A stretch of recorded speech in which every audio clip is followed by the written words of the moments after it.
അങ്ങ് ഞങ്ങളോടൊത്ത് യാത്ര ചെയ്യുമെങ്കിൽ ഞാനും അങ്ങയുടെ ജനവും ഭൂമുഖത്തുള്ള എല്ലാ ജനതകളിൽ നിന്ന് വ്യത്യസ്തനായിരിക്കും.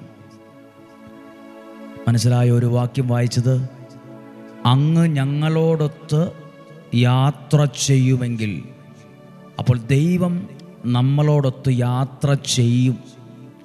ദൈവം നമ്മോടൊപ്പം യാത്ര ചെയ്യും, നമ്മുടെ കുടുംബത്തോടൊപ്പം യാത്ര ചെയ്യും, നമ്മുടെ മക്കളോടൊപ്പം യാത്ര ചെയ്യും, നമ്മുടെ ഇടപാടുകളിൽ അതിനോടൊക്കെ ഒപ്പം യാത്ര ചെയ്യും. ഇന്ന് നിങ്ങൾ പ്രാർത്ഥിക്കുക, ദൈവമേ അങ്ങനെ സംപ്രീതനാണെങ്കിൽ എന്നോടൊപ്പം യാത്ര ചെയ്യണമേ, എന്നോടൊപ്പം ഉണ്ടായിരിക്കണമേ, എന്നെ ഒരിക്കലും വിട്ടിട്ട് പോകരുത്, എന്നെ ഉപേക്ഷിച്ച് കളയല്ല്, എന്നെ തള്ളിക്കളയരുത്, എന്നെ വഴിയിലിട്ടേച്ച് പോകരുത്. ദൈവം